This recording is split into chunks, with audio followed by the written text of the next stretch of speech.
Hey guys, it's Helen Vandenberg here from GetClientsFast.net. Thank you so much for downloading the Know Your Worth and Get It blueprint and of course this little video series to go with it. So I wanted to talk to you today in this session about what's really holding you back from charging what you're worth. So when clients work with me, they often have come to me with the most amazing skills and talents. They might have years of experience in an industry. They might be brand new, but they've had amazing training and they can draw on all their life experience. Or maybe they've served, dozens and dozens of clients and they're getting outstanding results, but they feel like the best kept secret. And they also feel like they just daren't charge more than they're currently doing because what if nobody pays? So this is really common, by the way, particularly for women entrepreneurs, but I'm guessing you guys do this as well sometimes too. So I wanted to talk about what are some of those things. Now, if you've done any work around money or manifestation, or if you've heard of it, you've probably heard of money blocks. And this is where we start. Now, I am a very practical, let's do the real stuff that gets real results work. And I always work on marketing and messaging with my clients, but there's this little hidden secret underneath that all the fantastic marketing in the world will not help you if you have got money blocks. Because I don't know if you've ever done this where, maybe you've had a really amazing couple of months, or you have that role of 3 or 4 high paying clients, and then suddenly tumbleweed, there is nothing. And or what I've had happened in the past to me years ago before I studied this work was I would make like 25k in a month. I'd do this massive launch and then suddenly I would spend it all. I would find some new technical gadget I needed to buy. I would suddenly discover some investment opportunity, or suddenly someone would get sick or something would happen and I'd suddenly need to spend that money. So there was always this feast and famine. So even though I was making great money and doing really well at sales, there was almost like I could never hang on to it. Well, fortunately, that was over a decade ago, and I kind of nailed this stuff since then. And there are some great teachers on this work, but you know what? You don't need to spend thousands to figure out your money stuff. You can do this today. So let's talk a little bit about, money blocks. So what is a money block? So it's anything that might be holding you back from attracting and creating and keeping the wealth that you desire and deserve. And it's all the stuff in here.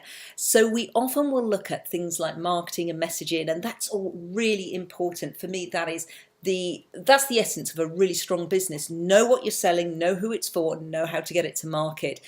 But you don't want to be somebody who spends hours and perhaps weeks or months creating this amazing product or service or a red hot website, but you somehow keep sabotaging yourself either on sales calls or in promotion or not even telling people you're out there. Those to me are all symptoms of money blocks. So I've written a few down because I wanted to just make sure I got these. So some of the things that you might say to yourself is, especially if you've just had a little bit of what you might call a failure, or as I would say, a really good lesson, but something like, my family never makes money. So if your parents didn't make money or someone in the family lost all of the money, you might be carrying that kind of thing like it was, people never really make it in my family. Or you might have been told things like you've got to have money to make money. So, only super rich people say that. It's like, you absolutely can start from zero, but it does help that to have money. You can make more money with money, but let's start by getting you some. Other things like maybe I'm just not good at business. So we'll use the excuse of, maybe it's just like business isn't something I'm naturally good at. Well, you know what? Very few people are. It's a set of skills that you can learn, and we can often use that as an excuse for, excusing us not getting visible, not getting out there, not creating the package, not asking for the sale. So another one that I hear a lot are, my clients just can't afford me, or they just can't afford a premium program. So my answer to that is you may be fishing in the wrong pond. So I'm just looking over Esme, my new Wonder Wuff, is pottering around. You'll probably hear her in a minute. So as you can see, we're dog crazy in this house. My little Wuffy picture's up there. So my clients just can't afford that, or they won't pay that. Well, if your current clients have been used to paying you $20 an hour or $50 a session, the truth is most of them probably won't. they're not your market. If you want to create a premium offer, then we just need to find you a new market. There's a premium market in a premium end in almost any market. So it's just like, that's fine. So you might have a period of phasing people out or continue to work on it in a certain way till you gain your confidence with those one-on-one low rate people. But I guarantee you, when you start getting your first 1,000, 3,000, 5,000 or 10k sale, then you'll soon discover that, you know, maybe you would rather just give away some of your services for free and have a pro bono section or a charity section, and then have your business be a business and actually earn you money.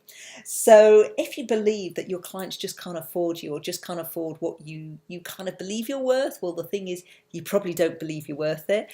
But also, you may be right. If your clients, as I said, have been used to paying low fees for you, it's going to be a big surprise if you start, you know, 10 times in your fees. So you want to grade that in, but also you're probably what I call fishing in the wrong pond. So we want to find clients who have got the income. Now, nobody has, very few people, none of my clients have piles of cash sitting around. Nobody comes to me saying, oh hell, you know, I had a spare 20 grand, I had a spare 25 grand. I want to work with you exclusively for a whole year and have you help me build my $1 million coaching business. Nobody does that. But they do invest that kind of money because they can see that the payoff is, you know, my goodness, if you're going to help someone make $1 million and they pay you 25 grand, that's a bargain. If you're going to help somebody make 6 figures and they pay you 6 grand, that's an absolute bargain. So it's about knowing that there are people out there that have not got pots of money sitting around, but they will pay massive amounts of money and a good level of income for something that they see worthwhile. So you may be thinking, well, that's all right for you, Hel, because you sell making money, helping people with their businesses. But what if it's I help people with relationships and romance or something like that? Well, guys, wait for the next video, because I'm going to tell you all about how to articulate the value of your skills and services, even if you don't help people make money or in marketing or business. So you know, the other thing I was going to say is that you can also welcome more abundance in. You don't always have to be premium top end. Another way you could do it is by developing maybe a group program that's more affordable, so you can serve more people, but also has no time, you know, no extra additional time for you. Or maybe you might sort of say, well, look, I'd love to have passive income products like you do, Hel, like some books or mini courses or, you know, online programs, but I just haven't got the time. I'm flat out working one-on-one. Well, this is a bit of a chicken and egg. We kind of need to make sure that we take a step in the right direction, creating some more income. So you need to create that higher end package so you can free up some time. You then perhaps one high end client might replace 5 low end clients. So that's kind of what we show on our clients in our impact and income mastermind, is how to make that transition. And then you can start doing, once you've got those 5k months coming in, you've then got time to bring in the resources, the team, and the space for you to create some passive income products if that's one of the things you want to do. Another reason that people often don't sort of have a money block and they don't charge what they're worth is they have this imposter syndrome. They feel like they're just, you know, are not good enough yet. So maybe they're new in their niche. So you, like me, you might have switched niche at some time and gone like, well, I know I was really good at corporate training. What about this? Or maybe you just feel that, oh my goodness, well, I couldn't possibly market myself. I'm nowhere near any of these gurus. Because what tends to happen is this: you will find other people online, and you will find them everywhere. Once you start putting information out on, say, Facebook, that you're I don't know, let's say you're a relationship coach, and you start talking about that, you know what's going to come up in your feed? Relationship coaches with big budget advertising spend. That's what will show up. So you're going to suddenly see all these people, and what tends to happen is, one, you feel like your market is saturated because suddenly they're everywhere. No, it's just the Google or the LinkedIn or the Twitter algorithm showing you what you're talking about. So of course they're going to be there. They're not going to show you pictures of lawnmowers when you're looking at hot shoes, and likewise, when you are talking about your topic, you're going to see more of the people who do that, who are spending money. And and they may be years ahead of you in their business growth. Okay, so don't believe the hype that that there's no other clients out there and that the slots are all taken. It's just, especially on social media, that it will show you things related to what you've been searching or talking about. And then the other thing with imposter syndrome, you may just feel like you just don't have, you're not Oprah, you're not Tony Robbins.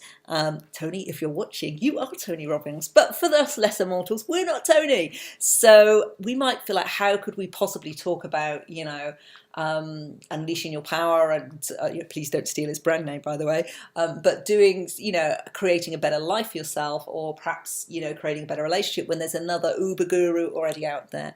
Well, here's the thing. Firstly, those people can't serve everyone, and they don't want to. And two, the way you deliver a topic is completely different to anyone else.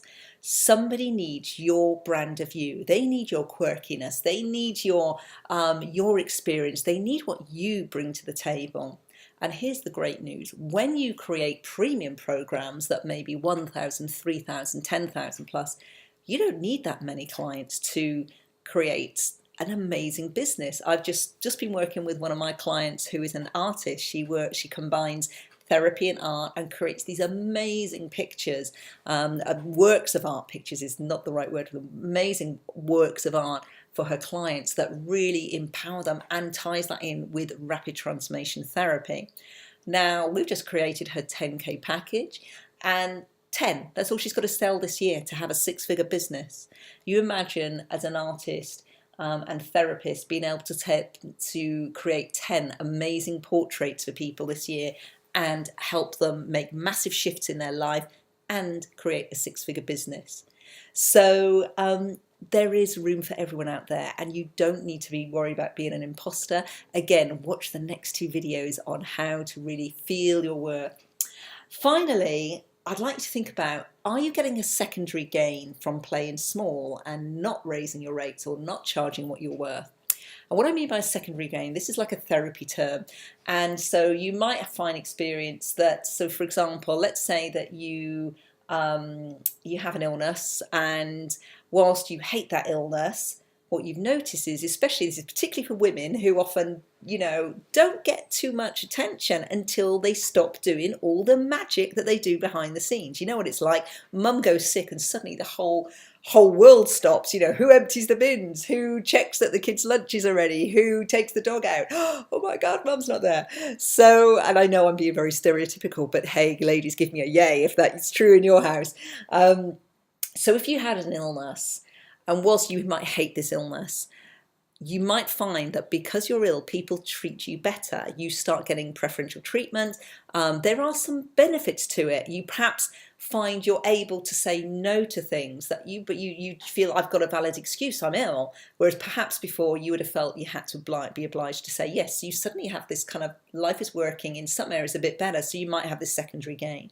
Well, the same can happen with money, is that, what is the payoff of playing small? So for example, one of the things that you need to do to really attract those premium clients is get visible. You have to get in front of them. In fact, the only thing you need to do is to get visible, give great value, and make some offers.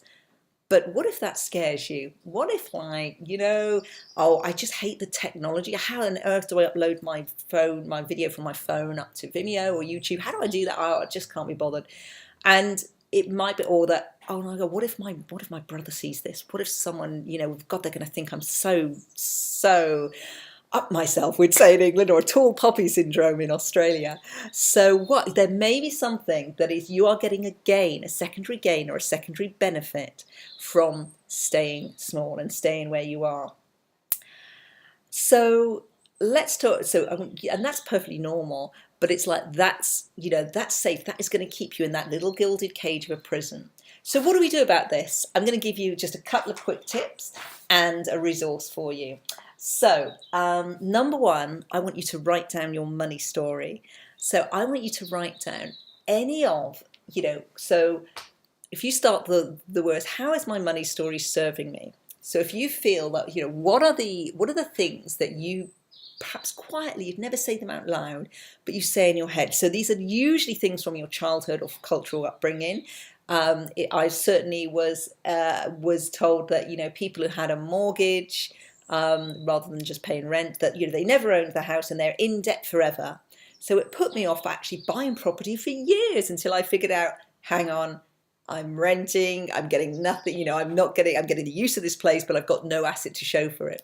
So maybe you had some messages early on, you know, if you look at all the media, sort of images of people with wealth, they tend to be pretty evil. You know, think of Gordon Gekko, think of any of the, you know, the villains. They're always multimillionaires, megalomaniacs who want to rule the world and are pretty evil.